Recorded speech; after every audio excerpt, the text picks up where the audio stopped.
22 అంటే ఎల్లుండి కదా. నమస్కారాలు తెలియజేస్తున్నా.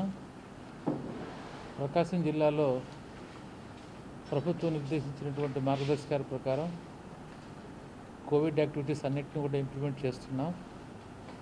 ముఖ్యంగా సెకండ్ వేవ్ మొదలైన తర్వాత కేసులు చాలా ర్యాపిడ్గా పెరుగుతున్నాయి. దీనికి తగ్గట్టుగా మనము అన్ని చర్యలు కూడా తీసుకుంటున్నాం. జిల్లా యంత్రాంగం అంతా కూడా అప్రమత్తమైంది. ముఖ్యంగా ఈ కోవిడ్ ఆపరేషన్స్లో as on now very important activity ఏంటంటే వ్యాక్సినేషన్ ప్రోగ్రామ్. దీనికి సంబంధించి మనం ప్రభుత్వం నిర్దేశించిన దాని ప్రకారం 3 కేటగిరీలు ఉన్నాయి.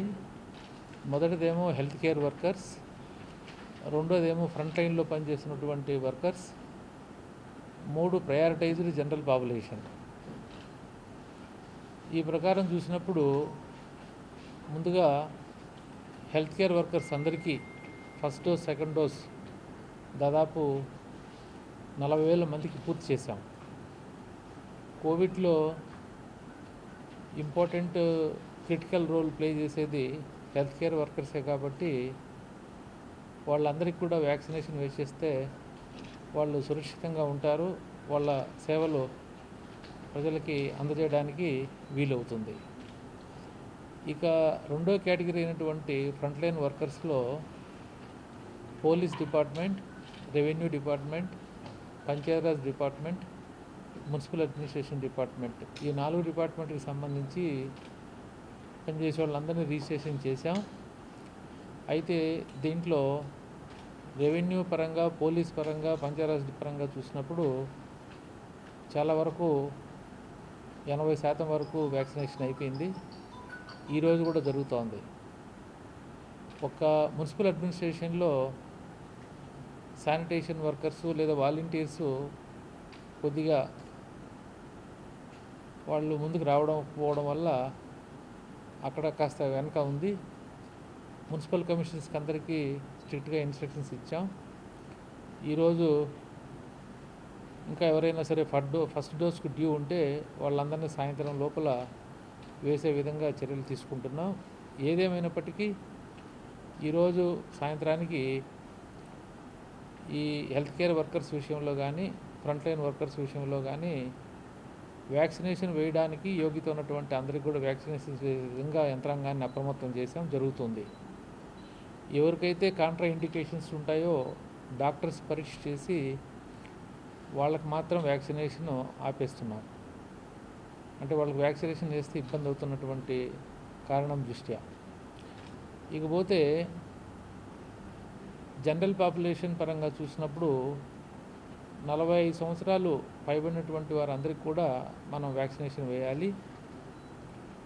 అయితే మనకు లేటెస్ట్గా వచ్చినటువంటి వ్యాక్సినేషన్ ఏదైతే 31,500 కోవిషీల్డ్, ఒక 5,000 కోవాక్సిన్, అది కేవలం హెల్త్ కేర్ వర్కర్స్కి, ఫ్రంట్ లైన్ వర్కర్స్కి ఫస్ట్ డోస్ డ్యూ ఉంటే first dose due, second dose due ఉంటే సెకండ్ డోస్ డ్యూ గత 2 రోజులుగా వాళ్ళు కంటిన్యూస్గా వేస్తున్నాం.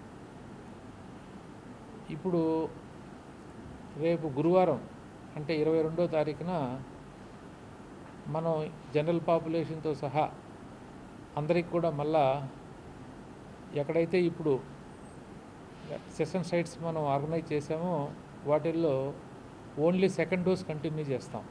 ఓన్లీ సెకండ్ డోస్, నేను రిపీట్ చేస్తున్నా, ఓన్లీ సెకండ్ డోస్. అంటే హెల్త్ కేర్ వర్కర్స్ అయినా, ఫ్రంట్ లైన్ వర్కర్స్ అయినా, 40 సంవత్సరాలు పైబడినటువంటి జనరల్ పాపులేషన్ అయినా ఎవరైనా సరే సెకండ్ డోస్ డ్యూ ఉన్న వాళ్ళకి 22వ తారీఖున వ్యాక్సినేషన్ వేస్తున్నాము. ఇప్పుడు మన దగ్గర మొత్తం మీద ఇంకా ఒక 30,000 దాకా ఉంది, ఖాళీ మా వ్యాక్సినేషన్ ఉంది మన అందుబాటులో. ఇంకా ఒక 28,000 అలొకేషన్ ఇచ్చారు, ఇప్పుడు అది కూడా వస్తుంది, ఈరోజు చేరుకుంటుంది అది. కాబట్టి ఎల్లుండి గురువారం మనం వ్యాక్సినేషన్ డెసిగ్నేటెడ్ డే. అయితే ఇది ఎక్కడైతే ఇప్పుడు ప్రైమరీ హెల్త్ సెంటర్సు గ్రామీణ ప్రాంతాల్లో, పట్టణ ప్రాంతాల్లో అర్బన్ హెల్త్ సెంటర్సు, అట్లాగే వైద్య విధాన పరిషత్ హాస్పిటల్స్ అంటే district hospital, area hospitals, community health centres ఇక్కడ మాత్రమే మనము సెషన్స్ ఉంటాయి. కాబట్టి ఇంకా హెల్త్ కేర్ వర్కర్స్ కానీ, ఫ్రంట్ లైన్ వర్కర్స్ కానీ, ఫస్ట్ డోస్ తీసుకున్నటువంటి జనరల్ పాపులేషన్ ఎవరైనా అందరూ కూడా ఈ గురువారం కేవలం సెకండ్ డోస్కి మాత్రమే వచ్చి మీరు వ్యాక్సినేషన్ వేయించుకోవాల్సిందిగా ఈ సందర్భంగా మనం చేస్తున్నా. ఇప్పుడు ఫస్ట్ డోస్ పరంగా చూస్తే మొత్తం మీద అన్ని కేటగిరీలు కలిపి 2,89,512 మందికి మనం వ్యాక్సినేషన్ వేసాము. సెకండ్ డోస్ కింద 36,822 మందికి కవర్ చేసాము ఇప్పటి వరకు. మొత్తం మీద డోసెస్ పరంగా చూస్తే ఫస్ట్ డోస్, సెకండ్ డోస్ టోటల్గా 3,26,334 మందికి మనం వ్యాక్సినేషన్ వేయడం జరిగింది. గురువారం జరిగేది మాత్రం కేవలం సెకండ్ డోస్కి మాత్రమే. ఏ కేటగిరీ వాళ్ళు అయినా సరే, నాకు తెలిసినంత వరకు health care workers first, second డోసులు అయిపోయినాయి. ఫ్రంట్ లైన్ వర్కర్స్లో ఇంకా కొంతమంది డ్యూ ఉండొచ్చు. జనరల్ పాపులేషన్లో ఎక్కువ మంది సెకండ్ డోస్కు డ్యూ ఉన్నారు. సో అందువల్ల వచ్చినటువంటి వ్యాక్సిన్ని మనం సద్వినియోగం చేసుకోవాలంటే 1-2 డోసులు వేసి మళ్ళీ 2 వారాలు ఆగితే తప్ప ఈ వ్యాక్సినేషన్ వల్ల మనకు వచ్చేటువంటి ఇమ్యూనిటీ రాదనమాట. సో అందువల్ల మనం 2 డోసులు వేసే వాళ్ళ సంఖ్యను పెంచేదానికి గురువారం సెకండ్ డోస్కి మాత్రమే పెట్టామని ఈ విషయాన్ని అందరూ కూడా గుర్తిరగాలని చెప్పి మనవి చేస్తున్నా. ఇంకపోతే కోవిడ్ యాక్టివిటీస్లో భాగంగా క్షేత్రస్థాయిలో మనకు చేయాల్సినటువంటి యాక్టివిటీస్ చాలా ఉన్నాయి. ప్రధానంగా కమ్యూనిటీని సర్వేలెన్స్లో పెట్టుకోవడం చాలా ముఖ్యం. మనకు గ్రామ వార్డు సచివాలయాలు ఉన్నాయి కాబట్టి వాటిని ఆధారం చేసుకొని ఈ సచివాలయాల్లో పనిచేసే సిబ్బంది, ఇంకా ఎక్స్టెండెడ్గా పనిచేసే volunteers, ASHA workers, Anganwadi workers, ఎస్హెచ్జీల్లో పనిచేసే విఓఏలు, ఎస్హెచ్జీ లీడర్సు, అట్లాగే నరేగాలో పనిచేసేటువంటి ఫీల్డ్ అసిస్టెంట్సు, మేట్సు, వీళ్ళందరికీ కూడా సచివాలయంలో ముఖ్యంగా గ్రామీణ ప్రాంతంలో కన్వర్జెన్స్ మోడ్లో అందరినీ కూడా యాక్టివేట్ చేశాము. సర్వేలెన్స్లో మనం అందరినీ ఉంచాము కమ్యూనిటీని. ఎవరికైనా సరే సిమ్టమ్స్ ఉన్నటువంటి వాళ్ళు కానీ, లేదా ట్రావెల్ హిస్టరీ ఉన్నటువంటి వాళ్ళు కానీ, ఏవైనా కోవిడ్ వచ్చేటువంటి అవకాశాలు ఉన్నాయి లేదా ఆ లక్షణాలు కాస్త ప్రస్ఫుటం అవుతున్నాయని చెప్పి ఎవరికైనా సరే గోచరించిన వెంటనే వాళ్ళను మనం డిటెక్ట్ చేసి వాళ్ళను మనం హోమ్ క్వారంటైన్లో పెట్టుకొని టెస్టింగ్ చేసి నిర్ధారణ చేసే విధంగా మనం సర్వేలెన్స్ యాక్టివిటీస్ను గట్టిగా క్షేత్రస్థాయిలో మానిటర్ చేస్తున్నాము. ఇంకా రెండో ఇంపార్టెంట్ యాక్టివిటీ టెస్టింగ్ చేయడం. ఇప్పుడు పాజిటివిటీ రేట్ ఎక్కువైంది. కమ్యూనిటీలో ఇన్ఫెక్షన్ ఉన్నటువంటి వాళ్ళు బాగా ఉన్నట్టు మనకు అర్థమవుతుంది. కాబట్టి ఈ టెస్టింగ్ విషయంలో మనం ప్రయారిటీ చేశాము. నిన్న వీడియో కాన్ఫరెన్స్లో కూడా మరి స్టేట్ కమాండ్ కంట్రోల్ చైర్పర్సన్ గారిని జవహర్ రెడ్డి గారు కానీ, principal secretary health and family welfare Anil Kumar Singhal గారు, కమిషనర్ భాస్కర్ గారు, వీళ్ళందరూ కూడా మాకు ఇచ్చిన డైరెక్షన్ టెస్టింగ్లు ఏంటంటే ప్రైమరీ కాంటాక్ట్స్ మనం ఎక్కువ ఫోకస్ పెట్టి టెస్ట్ చేయాలి. ఆ తర్వాత మన సర్వేలెన్స్లో మన దృష్టికి వచ్చేటువంటి సింప్టమాటిక్ కేసెస్ని దృష్టి పెట్టాలి. మూడోది, ఎవరైనా ప్రజలు స్వచ్ఛందంగా వచ్చి మాకు టెస్ట్ ఏం చేయండి అని చెప్పి అడిగే వాళ్ళకి 104 ద్వారా అడిగినా, లేదా స్వచ్ఛందంగా సబ్ సెంటర్స్కి కానీ లేకపోతే పిఎస్సీలకు, యూఎస్సీలకు వచ్చి టెస్టింగ్ చేయండి అని అడిగిన వాళ్ళకి ప్రాధాన్యత పెట్టి టెస్ట్ చేస్తున్నాము. ఇంకా కంటైన్మెంట్ జోన్స్లో ప్రోటోకాల్ ప్రకారం టెస్టింగ్ జరుగుతుంటుంది. సో ఈ టెస్టింగ్ యాక్టివిటీ ఒక ఇంపార్టెంట్. ఇది కూడా మెడికల్ ఆఫీసర్ ఆధ్వర్యంలో జరుగుతుంది, పిఎస్సీ కానీ యూఎస్సీ కానీ. మూడోది ట్రయేజింగ్ అంటాము. అంటే పాజిటివ్ అయినటువంటి కేసుల్ని మెడికల్ ఆఫీసర్ స్వయంగా అందరినీ ఎగ్జామిన్ చేసి ఆ పేషెంట్ యొక్క కండిషన్ బట్టి స్టేబుల్గా ఉంటే, ముఖ్యంగా అసిమ్టమాటిక్గా ఉంటే కనుక హోమ్ ఐసోలేషన్లో పెట్టి రోజువారీగా వాళ్ళని పరీక్ష చేసుకుంటూ మనం అబ్జర్వేషన్లో ఉంచుకుని ట్రీట్మెంట్ ఇవ్వడం, లేదు కండిషన్ సరిగా లేకపోతే మనం కోవిడ్ కేర్ సెంటర్కి పంపాలా లేదా హాస్పిటల్కి పంపాలా అనేది మెడికల్ ఆఫీసర్ డిసైడ్ చేస్తాడు. దాన్నే మనం ట్రయేజింగ్ అంటాం. దీన్ని రోజువారీగా వచ్చినటువంటి అన్ని పాజిటివ్ కేసులను అదే రోజు ట్రయేజింగ్ చేసే విధంగా మానిటర్ చేస్తున్నాం. ఇంకా మూడవది ఇంపార్టెంట్ యాక్టివిటీ, నాలుగోది ట్రేసింగ్. పాజిటివ్ కేసు ఏదైనా నిర్ధారణ అయిన వెంటనే మనం ఆ కేసుకు సంబంధించిన ప్రైమరీ సెకండరీ కాంటాక్ట్స్ అందరినీ కూడా ట్రేస్ చేసి ఎంఎస్ఎస్ పోర్టల్లో మనం సచివాలయ పరిధిలో ముఖ్యంగా మహిళా police, ANM, Panchayat secretary, VRO వీళ్ళంతా చేస్తున్నారు. దీని ద్వారా వచ్చే ప్రైమరీ కాంటాక్ట్స్ని వెంటనే మనం టెస్టింగ్కి ఏర్పాటు చేసుకుంటున్నాం. ఈ ప్రైమరీ కాంటాక్ట్స్ యొక్క డేటా కూడా సచివాలయం స్థాయిలో అప్లోడ్ అయిన వెంటనే అది కంట్రోల్ రూమ్ కూడా డేటా పుష్ అవుతుంది. కలెక్టరేట్లో 24 గంటలు మనం కంట్రోల్ రూమ్ పెట్టాము. ఈ కంట్రోల్ రూమ్ ద్వారా ఈ ప్రైమరీ కాంటాక్ట్స్ అందరినీ కూడా మనం మాట్లాడి వాళ్ళకి దగ్గరగా పిఎస్సి ఏదైతే ఉందో అక్కడికి టెస్ట్ చేసుకోవడానికి వాళ్ళని మొబిలైజ్ చేయడం, అట్లాగే మెడికల్ ఆఫీసర్స్ అందరినీ ఇదిగో మీ పిఎస్సి పరిధిలో లేదా మీ అర్బన్ హెల్త్ సెంటర్ పరిధిలో ఇంతమంది ప్రైమరీ కాంటాక్ట్స్ ఆల్రెడీ అప్లోడ్ అయ్యి ఉన్నారు, వాళ్ళకి వెంటనే టెస్ట్ చేయండి అని చెప్పి 24 గంటలు మనం ఈ కంట్రోల్ రూమ్ ద్వారా ఈ కాంటాక్ట్ ట్రేసింగ్లో ప్రైమరీ కాంటాక్ట్స్ ఎవరైతే ఉన్నారో వాళ్ళందరినీ టెస్ట్ చేసే విధంగా కూడా మనం మానిటర్ చేస్తున్నామని చెప్పి సందర్భంగా తెలియజేస్తున్నాం.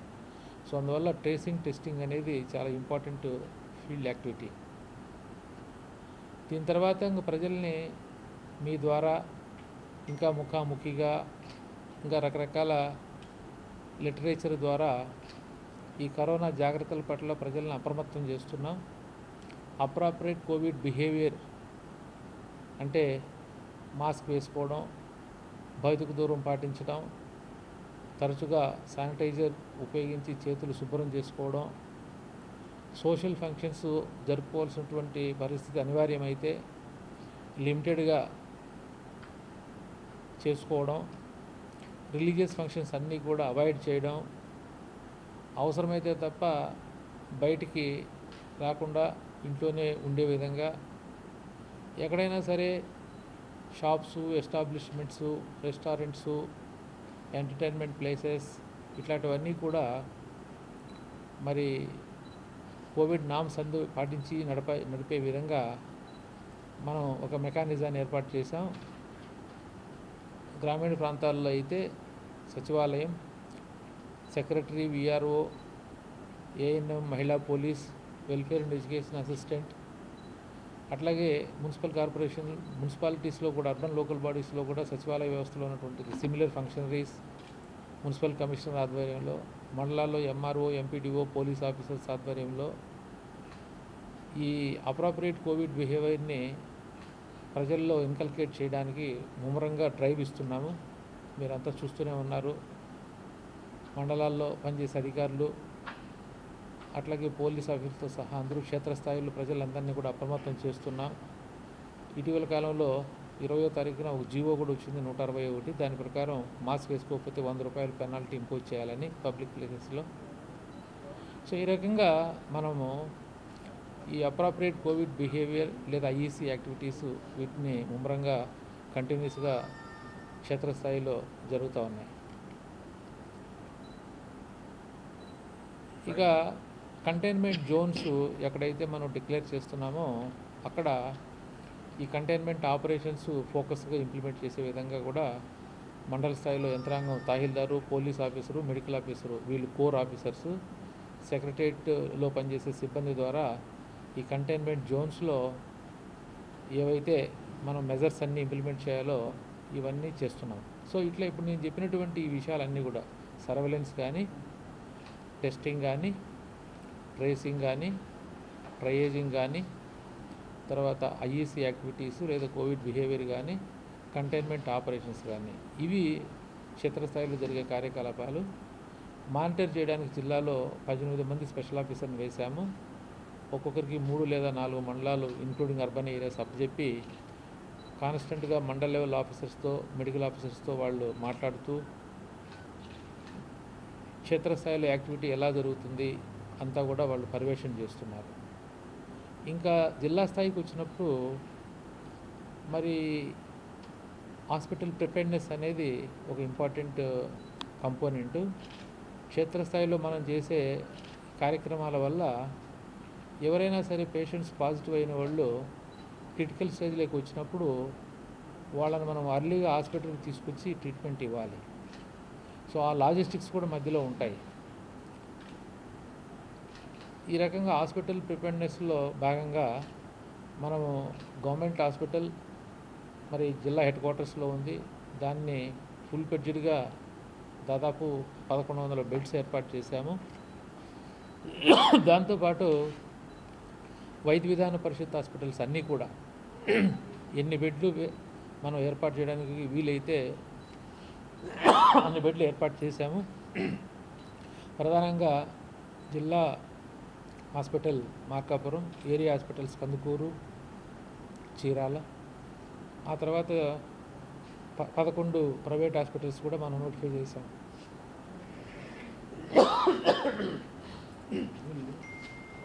దీంట్లో నుంచి ఏదో వస్తుంది.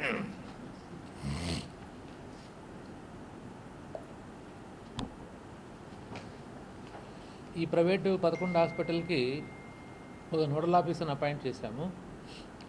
ఆ హాస్పిటల్లో అడ్మిషన్స్, అక్కడ ఏర్పాట్లు ఎలా ఉన్నాయి, ఎవరికన్నా ఇబ్బందులు పెడుతున్నారా ఏంటి అనే విషయం మీద వాళ్ళు ఎప్పటికప్పుడు రోజువారీగా తనిఖీలు చేసి చెప్తూ ఉంటారు. అట్లాగే ప్రతి ప్రైవేట్ హాస్పిటల్లో ఒక హెల్ప్ డెస్క్ మన వైపు జిల్లా యంత్రాంగం వైపు నుంచి ఏర్పాటు చేశాము. అది 24 అవర్స్ అక్కడ ఒక మనిషి అందుబాటులో ఉంటాడు. అట్లాగే ఆక్సిజన్ సప్లై ఈ హాస్పిటల్ ప్రిపేర్నెస్లో చాలా క్రిటికల్. మనకు చెన్నై నుంచి సప్లై ఆగిపోయినా వైజాగ్ నుంచి టైఅప్ ఇచ్చారు. ఇంతవరకు అయితే క్రిటికల్ స్టేజ్లకి మనం వెళ్ళలేదు. నిన్న కూడా 12 KL వచ్చింది. ఇప్పుడు 2 వెహికల్స్ 8 KL మన దారిలో ఉన్నాయి. ఇది ఎగ్జాస్ట్ అవ్వక ముందే ఆ 16 KL కూడా మనకు వస్తుంది. మళ్ళీ ప్లాన్ చేస్తున్నాం. సో ఆక్సిజన్ అనేది కొద్దిగా ఇబ్బందులు ఉన్నప్పటికీ దాన్ని అధిగమించే విధంగా చర్యలు తీసుకుంటున్నాం. అట్లాగే హాస్పిటల్లో వేస్టేజ్ లేకుండా ఎవరికైతే అవసరమో గట్టిగా స్ట్రిక్ట్గా ఇంప్లిమెంట్ చేసే విధంగా ఏర్పాటు చేశాం. అట్లాగే జనరల్ హాస్పిటల్లో ఉన్నటువంటి డాక్టర్స్కి అందరికీ కూడా స్టేట్ లెవెల్ స్పెషలిస్ట్ తోటి ఓరియంటేషన్ కూడా ఈరోజు ఏర్పాటు చేశాం. ఈ పేషెంట్ ట్రీట్మెంట్ చేసే విషయంలో, అంటే పేషెంట్ కేర్ విషయంలో ఎలాంటి మెలకువలు తీసుకోవాలనే దాని మీద కూడా. ఇదే కాకుండా ఇంకా వెంటిలేటర్స్ అన్నీ మనకు హాస్పిటల్ 200 దాకా ఉన్నాయి. ఇబ్బంది ఏం లేదు. ప్రైవేట్ హాస్పిటల్స్, గవర్నమెంట్ హాస్పిటల్ అన్నీ కలిపితే మొత్తం మీద 300 పైచీలకు మనకు వెంటిలేటర్స్ ఫెసిలిటీ ఉంది. ఆక్సిజన్ బెడ్స్ కూడా దాదాపు 850 దాకా ఉన్నాయి. So as on now we're able to handle. ఇక ఆఖరిగా కొన్ని ఏరియాస్లో లోకల్గా రెస్ట్రిక్షన్స్ ఇంపోజ్ చేసే విధంగా కూడా చర్యలు తీసుకుంటున్నాం. ముఖ్యంగా 1వ తారీఖు నుంచి ఈరోజు వరకు వచ్చినటువంటి కేసులన్నీ కూడా రిపోర్టు లెక్క చూస్తే మా ఒంగోలు పట్టణంలో అత్యధికంగా కేసులు నమోదైనాయి. ఆ తర్వాత చీరాల, మార్కాపురం, కందుకూరు, కనిగిరి ఈ అర్బన్ ఏరియాస్లో కూడా కన్సిడరబుల్గా కేసులు రిపోర్ట్ అయినాయి. ఇవే కాకుండా రూరల్ ఏరియాలో కొన్ని మండలాలు మరి సంభవ్ అక్కడ పరిస్థితులు ఏమి వాళ్ళకు ఈ కోవిడ్ ఇన్ఫెక్షన్ స్ప్రెడ్ అవ్వడానికి దోహరించేసో తెలియదు కానీ త్రిపురాంతకం, సింగరాయకొండ, పర్చూరు, తర్వాత టంగుటూరు, వేటపాలెం, దర్శి, కారంచేడు ఈ మండలాల్లో ఇది గ్రామీణ ప్రాంతం అయినా సరే కేసులు గణనీయంగా దాదాపు 100 దగ్గర ఉన్నాయి. సో ఈ రకంగా ఒక 19 అంటే అర్బన్ ఏరియా మండలాలు అంటే రూరల్ ఏరియాస్ తీసుకుంటే ఒక 19 ప్లేసెస్లో లోకల్గా కొన్ని రెస్ట్రిక్షన్స్ ఇంపోజ్ చేయడానికి ఈరోజు ఆర్డర్స్ ఇవ్వబోతున్నాం. దీని పర్యవసానం ఏంటంటే ఉదయం 6 గంటల నుంచి 10 గంటల దాకా 4 గంటల పాటు ఎసెన్షియల్ సర్వీసెస్, ఎసెన్షియల్ కమ్యూనిటీస్ తెచ్చుకోవడానికి పర్మిట్ చేస్తాము. 10 గంటల నుంచి సాయంత్రం 4 గంటల దాకా టోటల్గా movement of the people activity అంతా కూడా క్లోజ్ చేసే విధంగా చర్యలు తీసుకుంటాం. 4 గంటల నుంచి 6 గంటలకు మళ్ళీ 2 గంటలు సాయంత్రం పూట మళ్ళా ఓపెన్ చేసి ఏదైనా ఎసెన్షియల్ సర్వీసెస్, ఎసెన్షియల్ కమ్యూనిటీసు ఇట్లాంటివి ఏదన్నా ఉంటే ఆ రిక్వైర్మెంట్ మీట్ అవ్వచ్చు. మళ్ళీ సాయంత్రం 6 AM నుంచి తెల్లారి 6 AM దాకా టోటల్గా మూమెంట్ ఆఫ్ ది పీపుల్ కానీ యాక్టివిటీస్ కానీ పర్టికులర్గా ఈ 19 ప్లేసుల్లో మనం ఈ రెస్ట్రిక్షన్స్ ఇంపోజ్ చేసే విధంగా ఆర్డర్స్ జారీ చేస్తున్నాం. దీనివల్ల ఎక్కడైతే మనకు ఇప్పుడు ఆల్రెడీ కేసులు ఎక్కువ ఉన్నాయి కాబట్టి అక్కడే మనకు ఫాస్ట్గా స్ప్రెడ్ అవుతుంది. ఈ రకంగా నేను రెస్ట్రిక్షన్స్ లోకల్గా చేయకపోతే ఇంకా అక్కడ ఎక్కువ కేసులు ఉత్పన్నం అవ్వడం కాకుండా ఆ ప్లేసులకి ఇతర జిల్లాల నుంచి వెళ్ళే వాళ్ళు ఎవరన్నా వెళితే వాళ్ళు కూడా ఇన్ఫెక్షన్ గురవుతారు. సో అది కూడా ఒక చర్య తీసుకుంటున్నానని చెప్పి ఈ సందర్భంగా తెలియజేస్తున్నా. ఇంకా మ్యాన్ పవర్ విషయంలో కూడా గవర్నమెంట్ పర్మిషన్ ఇచ్చింది. గతంలో మనం కోవిడ్ కోసం ప్రత్యేకంగా అపాయింట్మెంట్ చేసిన వాళ్ళు 6 నెలల తర్వాత వాళ్ళందరినీ కూడా ఆగిపోమన్నాం.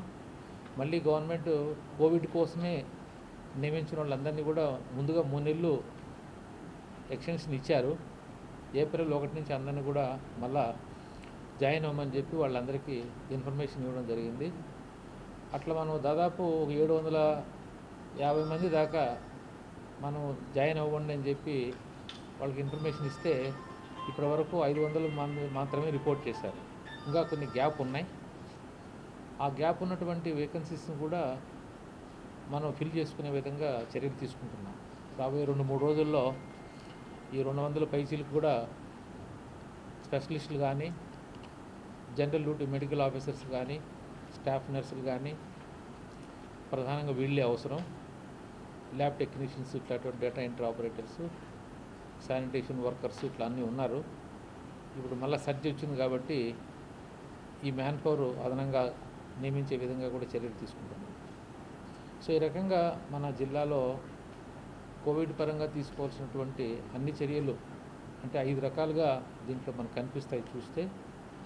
ఒకటేమో వ్యాక్సినేషన్, రెండోదేమో అప్రాపరియేట్ కోవిడ్ బిహేవియర్ని ప్రజల్లో ఎన్ష్యూర్ చేయడం, 3 ఏమో ప్రాపర్గా టెస్టింగ్ చేయడం, 4 ఏమో ట్రేసింగ్ చేయడం, 5 ఏమో treatment either at home isolation or at covid care centre or hospital.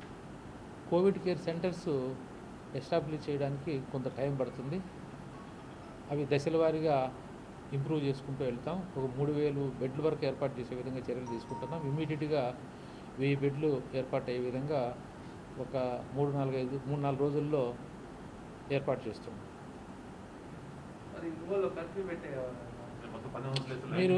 మీకు నేను నమస్కరిస్తాను. 2 పదాలు వాడద్దు. ఒకటి కర్ఫ్యూ అనే పదం వాడద్దు, 2 లాక్డౌన్ అనే పదం వాడద్దు. నేనేం పదం వాడాను? Local restrictions.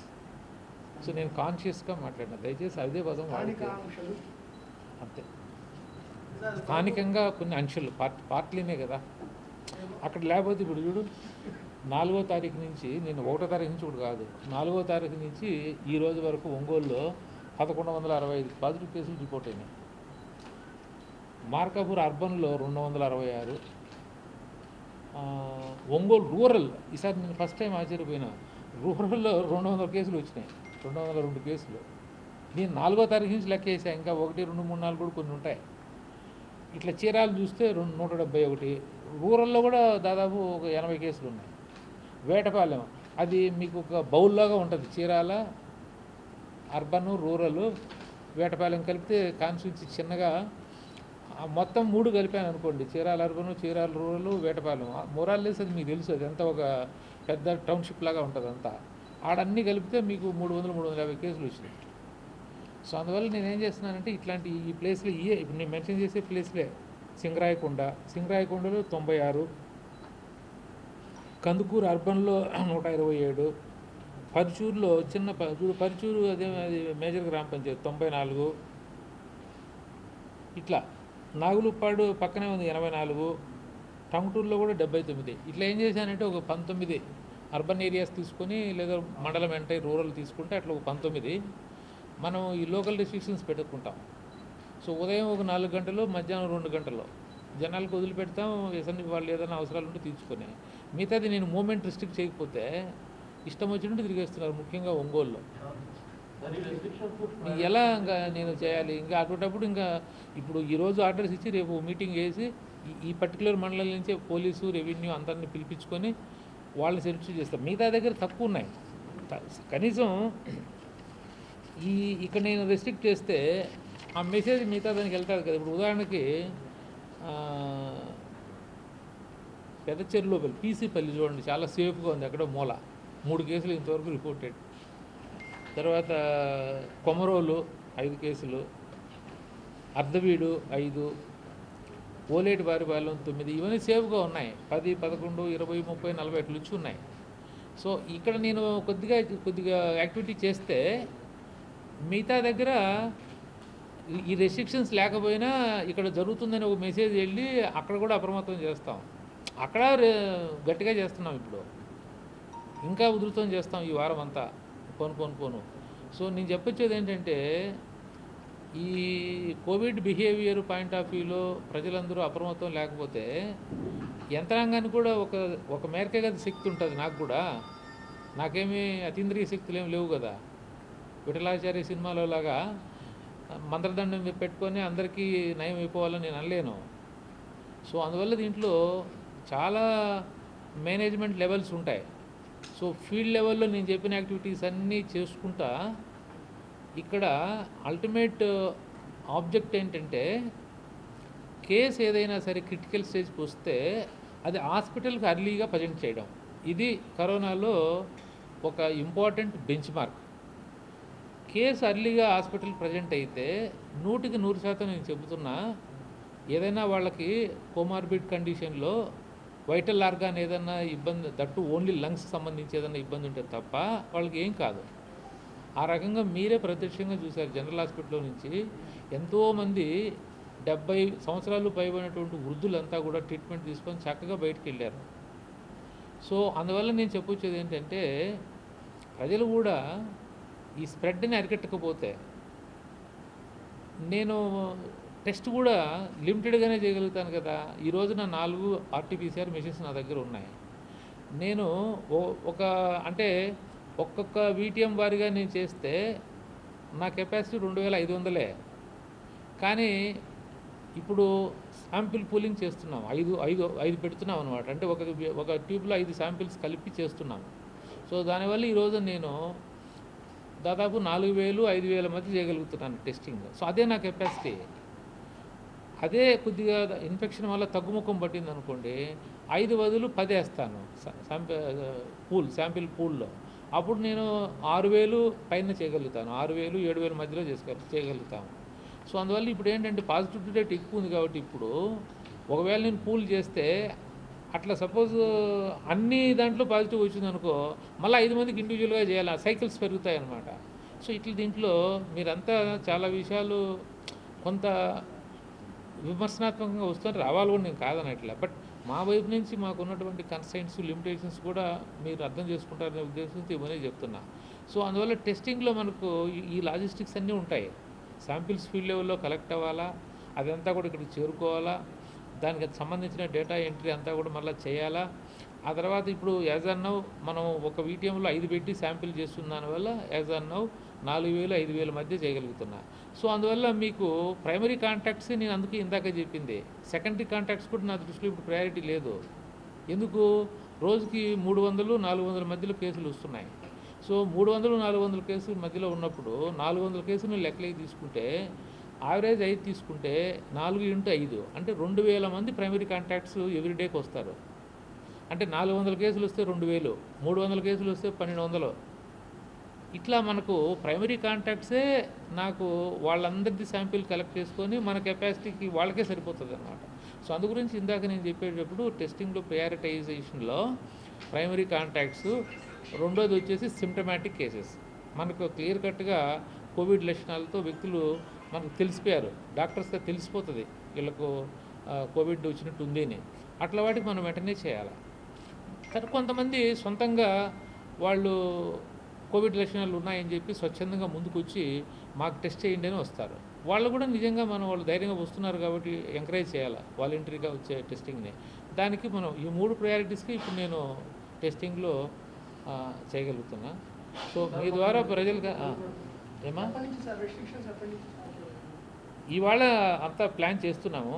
అంటే ఇప్పుడు ఈ డేటా అంతా తీసుకొని అంతా ఇవాళ నుంచి కానీ రేపటి నుంచి కానీ ఒకసారి మళ్ళీ మీటింగ్ వేసుకోవాలి కదా. నేను దీంట్లో ఎక్కువ పోలీసు, రెవెన్యూ ఇన్వాల్వ్ అవ్వాలా, పంచాయతీరాజ్, ఈ 3 డిపార్ట్మెంట్స్ ఇన్వాల్వ్ అవుతాయి.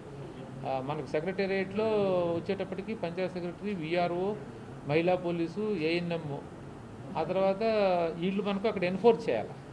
ఇదంతా కూడా మండల స్థాయిలో MRO, police officer, EOPRD, MPDO, education institutions ఇవన్నీ ఉంటే ఎంఈఓ అట్లా అంతా వేసి పెట్టానమాట ఎవరెవరు ఏం చేయాలనేది. సో అందువల్ల వీళ్ళందరినీ డిస్టిక్ లెవెల్లో ముందు ఈ కన్సర్న్ డిపార్ట్మెంట్ ఆఫీసర్స్ అందరినీ కూర్చోబెట్టి ఓరియంటేషన్ ఇచ్చి ఇంపోజ్ చేసి మనం అప్పుడు ఎట్లయితే కొద్దిగా గట్టిగా అక్కడ కొద్దిగా మనం ప్రజలు కూడా అన్నీ చెప్పి అక్కడ ఉన్న పీపుల్స్ రిప్రజెంటేటివ్ కూడా మనం ఒక చిన్న మీటింగ్ వేసుకొని వాళ్ళకు కూడా ఈ ఆవశ్యకత అవసరం అంతా తెలియపరిచి సహకరించాలని చెప్పి రిస్ట్రిక్ట్ చేస్తాం. ఎక్కడ మనం తీసుకునేది ఇప్పుడు ఓన్లీ 19 కదా. చిన్న డౌట్, ఇప్పుడు కోవాక్సిన్ అండ్ కోవిషీల్డ్ అని చెప్పేసి 2 టైప్స్ ఇస్తున్నారు. ప్రజల్లో ఎప్పటి నుంచో ఒక అపోహ ఉంది, కొన్ని సంఘటనలు కూడా జరిగి ఉన్నాయి. కోవిషీల్డ్ వల్ల సైడ్ ఎఫెక్ట్స్ ఉన్నాయి, కొద్దిగా ప్రాబ్లమేటిక్గా ఉందని చెప్పేసి అందుకని కోవాక్సిన్కి ఎక్కువ మంది ప్రిఫరెన్స్ ఇవ్వడం జరిగింది. అది కాక నిన్న ఈ మధ్య కోవిడ్ కోసం అని చెప్పేసి కోవిషీల్డ్ ఇంజెక్షన్స్ ఇస్తున్నప్పుడు కొద్దిగా కొంతమంది కూడా వెనక్కి తగ్గడం కూడా జరిగింది సార్ క్యాంపుల దగ్గర. అంటే నేను నేను బేసికలీ అడ్మినిస్ట్రేషన్ చూసే ఆఫీసర్ని అయినా గత 2 సంవత్సరాలుగా నేను ఈ కోవిడ్ మేనేజ్మెంట్ చేస్తున్నాను కదా. కోవిషీల్డ్కి కోవాక్సిన్కి డిఫరెన్స్ ఏంటంటే కోవిషీల్డ్ యాక్టివ్గా ఉన్నటువంటి వైరస్ను ఉపయోగించి చేసింది. కోవాక్సిన్ అనేది డెడ్ వైరస్తో చేసిందనమాట. సో నన్ను అడిగితే కోవిషీల్డ్ అనేది యాక్టివ్గా ఉన్నటువంటి వైరస్ కాబట్టి అది బాడీలోకి వెళ్ళిన తర్వాత కొంత ఎఫెక్ట్ ఇస్తుంది. అది నన్ను అడిగితే అది ఎఫెక్ట్ ఇవ్వడమే కరెక్ట్, అది పని చేస్తున్నట్టు అర్థం. అది అలా ఎఫెక్ట్ ఇవ్వకపోతే సైలెంట్గా లోపల ఉంటే అది పని చేయనట్టు లెక్క. సో అందువల్ల ఎక్స్టర్నల్గా మనం ఒక ఎలిమెంట్ని పంపిస్తే బాడీకి రియాక్ట్ అవుతుంది కదా, దానికి సంబంధించి సర్దుకుంటుంది కదా బాడీ కొద్దిగా. అవే సైడ్ ఎఫెక్ట్స్. అవి ఈవెన్ మనం చిన్నపిల్లలకి వేసే పల్స్ పోలియో డ్రాప్స్ వల్ల కూడా పిల్లలకి కొంత ఫీవర్ వస్తుంది, లేకపోతే కొంత ఏదో నలత అవుతుంది. కాబట్టి నేను ఏమంటున్నానంటే నేను మీకు ఘంటాపాతంగా ఈ కోవిడ్ వ్యాక్సిన్కి సంబంధించి ఒక విషయం చెప్పగలను. ఇంతవరకు 2, 3 కేసులు ఏవైతే వ్యాక్సిన్ వేసుకున్నటువంటి వాళ్ళు ఎవరైతే చనిపోయారో వాళ్ళ టోటల్ దాన్ని అనాలిసిస్ చేయించాను నేను. Not at all because of Covid వాళ్ళు చనిపోయినారని చెప్పలేదు. అది ఎక్స్పర్ట్ డాక్టర్స్ చెప్పారనమాట.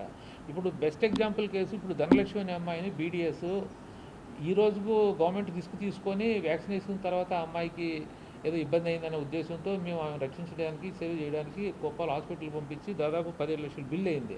సో గవర్నమెంట్ రాసాము, వాళ్ళు రిలీజ్ చేస్తున్నారు. అపోలో వాళ్ళు కూడా అడుగుతున్నారు నన్ను. నేను అపోలో హాస్పిటల్ డాక్టర్స్ అంతా మాట్లాడితే అది వ్యాక్సినేషన్ వల్ల ఆమెకి ఏమీ జరగలే. ఆమెకు భయంకరమైనటువంటి ఇన్ఫెక్షన్ ఉన్నింది.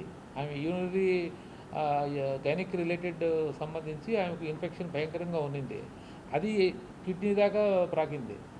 సో దానివల్ల ఆమె బాగా రెస్పాన్స్ అనేది ట్రీట్మెంట్కి బాగా డౌన్ అయిపోయింది. అటువంటిది అడ్వాన్స్డ్ ట్రీట్మెంట్ అవసరం వచ్చి ఇక్కడ లేకపోతే మనం అక్కడ పంపిస్తే అమ్మాయి ఆల్మోస్ట్ చచ్చి బతికిందనమాట.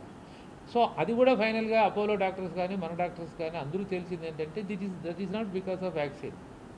అట్లాగే ఇంకొక అంగన్వాడీ వర్కర్ అంతే, ఆమె క్యాన్సర్ పేషెంట్, క్యాన్సర్ ట్రీట్మెంట్ తీసుకుంటుంది. ఎంతమందికి తెలుసు ఆ విషయం? తర్వాత ఈ వ్యాక్సిన్ వేసుకోకముందు ఆమె there is on record she went to Tirupati for cancer treatment. So she is chronic cancer patient అనమాట. అట్లాగే మన ఎంపీడీఓ గారు ఒక ఆయన హార్ట్ అటాక్తో చనిపోయారు. సో నేను వచ్చేది ఏంటంటే వ్యాక్సినేషన్ వేసుకున్న దానివల్లనే చనిపోయినారనేది ఇంతవరకు ఏమీ నిర్ధారణ కాలేదు ఎక్కడా కూడా, as far as Prakasam district is concern. అవి ఎన్ని అయినా ఇప్పుడు 2, 3 కదా ఏళ్ల మీద లెక్క పెట్టేటి. మనకి నేను లెక్క చెప్పింది ఏమి 3,26,344 మందికి కదా నేను వ్యాక్సిన్ వేసాను. ఈ 3,24,000 మందిలో వాళ్ళు ఎవరికో కోమార్బిడ్ కండిషన్లో ఉండి వాళ్ళకు వైటల్ ఆర్గాన్స్ ఆల్రెడీ వాళ్ళు సఫర్ అయ్యేటువంటి వాళ్ళు ఇబ్బంది పడితే ఒకరో ఇద్దరు దాని గురించే మనం ఎక్కువ మాట్లాడతాం. 3,26,330 మంది 34 తీసేస్తా, ఆ 34-30 మంది బాగున్నారు కదా. సో దయచేసి మీరు వ్యాక్సిన్ను ప్రమోట్ చేయాలి, మనం వేరే మార్గం ఏమని చెప్పండి. పోనీ ఇప్పుడు దానికోసం ప్రత్యేకించి క్యాంపెయినింగ్ లాగా ఇప్పుడు ఎవరైనా ఇప్పుడు గ్రామ స్థాయిలో మొన్న ఒకరోజు 50,000 వేసిస్తాం ఒకరోజే. గతంలో ఏమి మనం ఈ అర్బన్ హెల్త్ సెంటర్స్లోనో లేకపోతే పిహెచ్సిలోనో సెషన్ పెట్టి మీరు రండి అన్నాం. నిజంగానే ఎండాకాలం ఒక రకరకాల కారణాల చేత ప్రజలు బహుశా దూరం కాబట్టి రాలేకపోయారు అనిపించింది. ఎప్పుడైతే ముఖ్యమంత్రి గారు ఒక రివ్యూ తీసుకొని మనం డిసెంట్రలైజ్ చేద్దాం, మన సెక్రటరియట్లో పెడదామని చెప్పి మళ్ళీ మాకు పాలసీ మార్చుకున్నాక మనం సెక్రటరియట్ వారిగా సెషన్ ప్లాన్ చేస్తే ఊళ్ళో ఉన్న వాళ్ళంతా వచ్చి చేసుకున్నారు. దానికి ఎగ్జాంపుల్ ఒకే రోజు 50,000 అయిపోయింది జనరల్ పాపులేషన్కి. ఒక్కరోజు అంతా 50,000 వేసేసాం. ఇక్కడ నేను చెప్పొచ్చేది ఏంటంటే మనకు సెక్రటరియట్ వారిగా ఈ వ్యాక్సినేషన్ మీద మనం చెప్తానే ఉన్నాం ప్రజలకి, ఏం కాదు వేయించుకోండి అని. ఫైనల్గా ప్రజలు ఏం చేసింది, దానికి కరెక్ట్గా అదే టైంకి సెకండ్ వేవ్ కొద్దిగా వచ్చింది. సో ఈ రెండు కోయిన్సైడ్ అయ్యేటప్పటికీ మన వ్యాక్సినేషన్ వేయడం మొదలు పెట్టడం, తర్వాత బిగినింగ్లో కాస్త విముఖత కనిపించినా సెకండ్ వేవ్ వచ్చేటప్పటికి జనాలు ఇప్పుడు ప్రిపేర్ అయిపోయారు. ఇప్పుడు ఏమైంది, వ్యాక్సినేషన్ వేయండి అని మన దగ్గరికి వస్తుంది. అప్పుడు వ్యాక్సినేషన్ సడన్గా ప్రొడక్షన్ ప్రాబ్లం వచ్చింది. సో అందువల్ల మనం కంటిన్యూస్గా వ్యాక్సినేషన్ ప్రోగ్రామ్ చేయలేకపోతున్నాం. ఇప్పుడు ఈరోజు health care workers, front line workers ఎందుకు ప్రయారిటీ? వాళ్ళు కదా ఇప్పుడు ముందుండి వీళ్ళకందరికీ వ్యాక్సినేషన్ వేయాలన్నా ఈ పాజిటివ్ కేసులన్నీ కూడా ఎవరన్నా వస్తే వాళ్ళ ఇంటికి పోయి కాంటాక్ట్ ట్రేసింగ్, టెస్టింగ్ అంతా వీళ్ళు హ్యాండిల్ చేయాలి కదా, అవన్నీ యాక్టివిటీస్. అందువల్ల వీళ్ళు సురక్షితంగా ఉండాలి కదా, అందుకు వీళ్ళకి 100% వేయాలని గవర్నమెంట్ డిటర్మైన్. అందువల్ల వాళ్ళు కొన్ని కారణాల చేత భయపడతా ఉన్నా కూడా బలవంతంగా మేము ఏదో రకంగా నచ్చజెప్పి వాళ్ళని అందరినీ తీసుకొస్తున్నాం. ఇప్పుడు హెల్త్ కేర్ వర్కర్స్ 0 అయిపోయింది, అందరికీ వేసేసాం. ఒక్క ఫ్రంట్ లైన్ వర్కర్స్ విషయంలో మున్సిపల్ అడ్మినిస్ట్రేషన్లో శానిటేషన్కి సంబంధించిన వాళ్ళు కొంత వెనకబడి ఉన్నారు తప్ప మిగతా అంతా గేరప్ అయిపోయింది. ప్రజల్లో అయితే అవగాహన వచ్చేసింది. ఇప్పుడు ఎంతోమంది వృద్ధులు మనం వ్యాక్సినేషన్ ఇచ్చుకుంది మనం ఫోటోలు చూస్తున్నాం కదా. సో ఇప్పుడు మన ఉద్దేశం ఏమి, 2 డోసులు వేసుకుని 2వ డోసు అయిన 2 వారాల తర్వాత కానీ ఈ వ్యాక్సినేషన్ వల్ల వచ్చే ప్రయోజనం మనకు రాదనమాట. సో అందువల్ల మనం ఏం చేయాలని, కొంతమందినైనా సరే 2 డోసులు వేసేసి మనం వాళ్ళని సేఫ్ సైడ్లో పెట్టేసుకుంటే వాళ్ళు అట్లీస్ట్ సేఫ్గా ఉంటారనమాట. సో అందువల్ల మనకు ఇప్పుడు వచ్చే 28,000 ఇప్పుడు బ్యాలెన్స్ మా చేతిలో కొంత ఉంది, అది కలిపి గురువారం రోజున ఓన్లీ సెకండ్ డోస్ పెట్టాం. సో ఆ సెకండ్ డోస్ డ్యూ ఉన్న వాళ్ళంతా వచ్చి సెకండ్ డోస్ వేసుకుంటే అది ఇప్పుడు సెకండ్ డోసు అందరూ వేసుకున్నంత 36,822. సో రేపు 50,000 ప్లాన్ చేశాను గురువారం రోజున. సో ఆ 50,000 మందికి సెకండ్ డోస్ వేసేస్తే దాదాపు 1,00,000 మందికి మనం రీచ్ అవుతాం. సో ఆ 1,00,000 మందికి ఫస్ట్ సెకండ్ అయినట్టు లెక్క.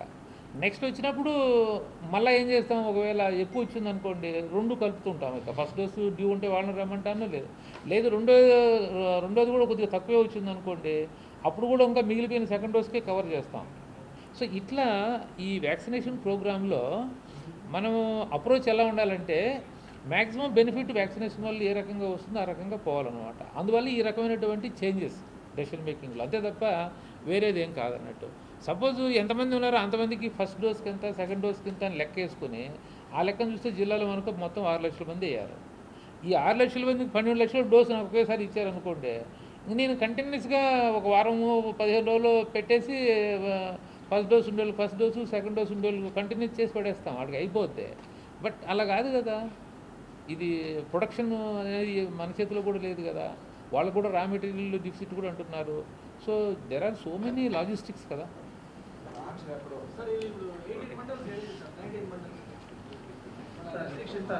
ఇస్తాం, అది నేను కమ్యూనికేట్ చేస్తాను. రేపు ఈరోజు హాలిడే కదా, ఈరోజంతా నేను కూర్చొని అంతా డ్రాఫ్టింగ్ చేసుకున్నా. మీరు చూస్తున్నారు కదా, ఇంపార్టెంట్ ఏంటైతే నేనే కూర్చొని చేసుకోవాలి, అంతా తయారు చేశాను. రేపు బాబు ఒక్క నిమిషము, రేపు ఇస్తానులేండి. ఈరోజు అయితే కొంతంగా రేపు ఫస్ట్ అవర్లో మీటింగ్ పెడతాను. ఒంగోలు లేకపోతే ఇదే కదా ఎక్కువ. మీకు చెప్తుంది కదా ఇందాక, Ongole urban రూరలు, Chirala urban రూరలు, Vetapalem Markapuram urban rural, Kandukur rural లేదా అర్బన్ చూపిస్తాను. బ్యాంక్స్ కానీ లేకపోతే ఆఫీసులు కానీ లేకపోతే పెట్రోల్ బంక్స్ కానీ ఎల్పిజి ఇవి కానీ తర్వాత ఇట్లాంటివన్నీ ఏదైతే మనం జీవించడానికి అవసరమైన ఎసెన్షియల్ సర్వీస్ పర్మిట్ చేస్తాను. ఏం ఒక 10 రోజులు ఇబ్బంది లేదనుకున్న సర్వీసు ఆపుతాము. ఆ ఎసెన్షియల్ సర్వీస్ కూడా ఉదయం 4 గంటలు సాయంత్రం 2 గంటలు ఇస్తుంది కదా, అప్పుడు ఏ షాప్ అయినా ఓపెన్ చేసుకొని తెచ్చుకోవాలంటున్నా. మిగతా టైంలో బంద్ చేసుకోవాలంటున్నా. ఇంట్లో ఉండాలి జనాలు, అప్పుడు కొద్దిగా కట్టడిలోకి వస్తుంది. లేకపోతే ఇప్పుడు ఒంగోలులో పోయినసారి చూశారు కదా, అంటే ఈసారి మనకు అదృష్టం ఏంటంటే స్ప్రెడ్ అవుతుంది ఇన్ఫెక్షన్, అందరికీ ఇన్ఫెక్షన్ వస్తూ ఉంది. కానీ అది మనిషిని కొద్దిగా మన ప్రకాశం జిల్లా వరకు ఎందుకో మరి ఇంతవరకు 15 డెత్లో. సో మన వాళ్ళు గట్టిగా ఉన్నారు. మరి మీరు బయట అంతా ఎక్కడెక్కడో జరిగి అంతా పేపర్లో రాస్తున్నారు కానీ ప్రకాశం జిల్లాలో మాత్రం బాగానే ఉంది. ఆ 15 కేసులు కూడా కావాలి డేట్లు ఇస్తే అవన్నీ కూడా కోమార్బిడ్లో ఉన్నారు. ఇంకా మనకి అంటే ఏబుల్ పీపుల్ ఎవరు కూడా వాళ్ళు they are able to withstand, treatment తీసుకుంటే చక్కగా వెళ్ళిపోతున్నారు. Thank you very much. మీకు నాకు అడిగారు కొంతమంది మిత్రులు, గురువారం వచ్చే దాంట్లో ఆ రోజు ఈవినింగ్లో మీకు ఈ మార్నింగ్ కానీ ఏదో కమ్యూనికేషన్ ఇచ్చి ఏర్పాటు చేద్దాం. మీరు మైకులు పెట్టారు సార్, కోవిడ్ ఇంజెక్షన్ ఒక్కోటి 1,50,000 అమ్ముతున్నారు. ఎక్కడ ఆల్రెడీ ఫోన్ చేసి చెప్పినా కూడా ఎక్కడ అంటున్నా ఉన్నారు సార్, షాపులు, మెడికల్ షాపులు. కోవిడ్ ఇంజెక్షన్ అంటే 1,50,000 సార్. రెమిడెసివరా? ఇది చిప్లావాడు డబ్ల్యూజిఎం అదే ఏమా 1,50,000. సరే, నేను ఒకసారి దాని మీద తగ్గించుపెట్టుకుని పిలిపించి కొద్దిగా ఆల్రెడీ 10 షాపులు ఉన్నాయని చెప్పారు సార్, వాళ్ళు ఫోన్ దాటేస్తున్నారు. కట్టిన పెట్టరు. నాకు విషయం ఫ్లాగ్ చేశారు కదా, ఐ విల్